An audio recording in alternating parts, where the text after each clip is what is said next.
Bonjour à toutes et à tous et bienvenue dans le supplément de la 5ème de couve, l'émission du dimanche de la 5ème de couve que l'on consacre aujourd'hui à Yu Yu Hakusho. Ouais, bah comme l'émission il y a 2 semaines là, sauf que là on va parler de la série télé, on vous l'avait promis hein. Numéro 3 des séries télé là en ce moment sur Netflix. La série télé Yu Yu Hakusho est donc disponible depuis jeudi.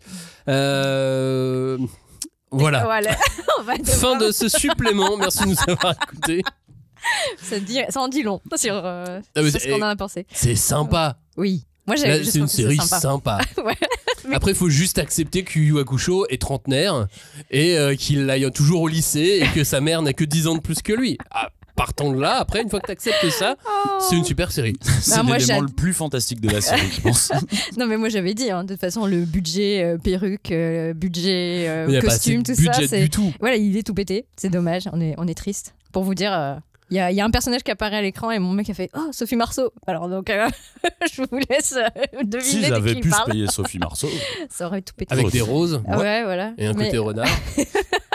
Sur les épaules. Sur les épaules, tout à fait. De saison.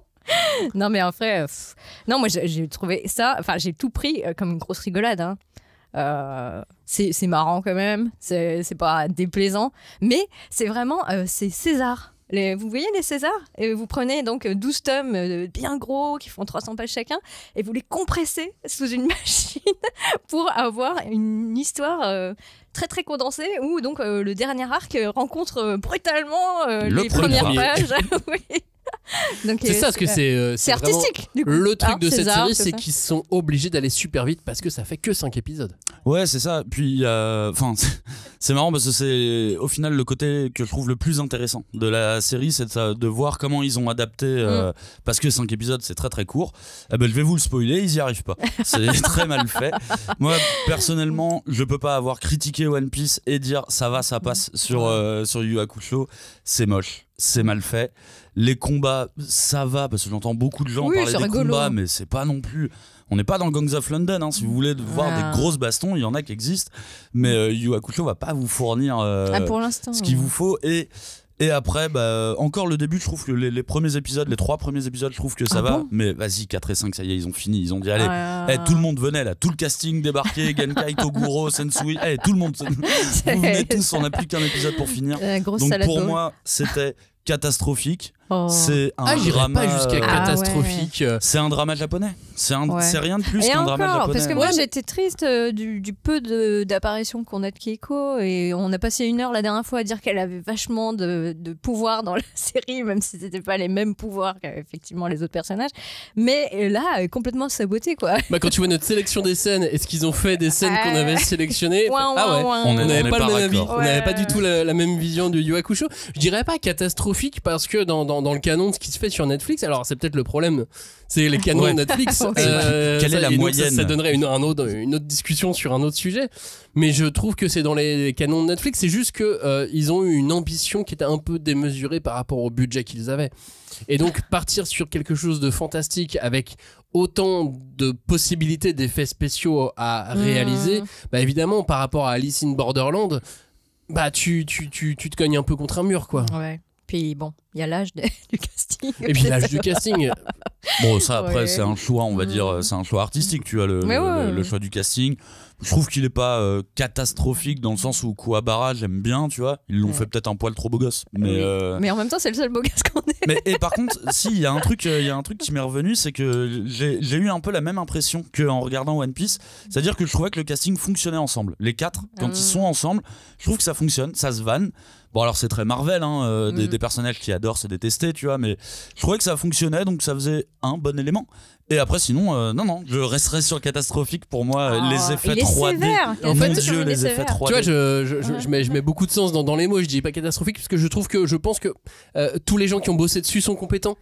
Oui, ça j'en doute pas. Et donc du coup quand tu mets des gens compétents, ça peut être moins bien, pas génial, sympa, mais pas catastrophique, tu vois ce que je veux dire. Non mais dans après, ce sens-là, tu vois, ça peut être catastrophique. Après il y a des infos qu'on n'a pas, il y a des données qu'on n'a pas, et quand je dis catastrophique, c'est peut-être que les mecs ils ont eu 3 semaines pour tourner ça.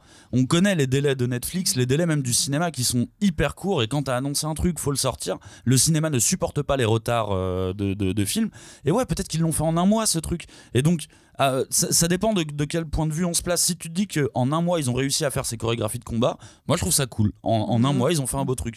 Par Mais contre, si ça leur a si pris tu me 3 dis ans. que, ouais, voilà, ça aura pris 1 an pour faire les effets spéciaux 3D, je dis ah bah non là les gars. Non, ils ont utilisé un nouveau système avec une IA 170 caméras qui filment à 360 et ensuite le réal il pouvait piocher Ah bah l'angle oui. qu'il Wow. voulait à chaque fois. Donc en fait on est aussi sur une nouvelle technologie qui est pas forcément C'est gadget, aboutie non quoi. Ouais, Qui est peut-être gadget, qui est, Non, je pense que c'est utile pour un réel. Si c'est une technique qui est aboutie, je pense que c'est mais je suis pas pratique. sûr qu'elle le soit. Mais ouais. Mais là, non, mais vrai c'est que la qu'il caméra faut tourne qu'ils se clonent en 3 ou 4 pour vraiment. Non, parce faire qu'en fait le les tour. caméras filmaient en tout à 360 tout ce que Ouais, mais faisaient pour les- analyser toutes les images. Ah je veux ouais, dire. bah après, oui, il a un million de c'est- choix. Mais je pense que comme un animé, je pense qu'il pouvait se Oui, balader. tu sais, choisis, comme, en fait. comme un personnage en 3D. Puis Ouais. lui, il a son storyboard avant aussi, donc je pense qu'il sait quel genre de plan il veut, mais ça peut lui permettre de voir, tiens, il y a d'autres plans, on peut changer.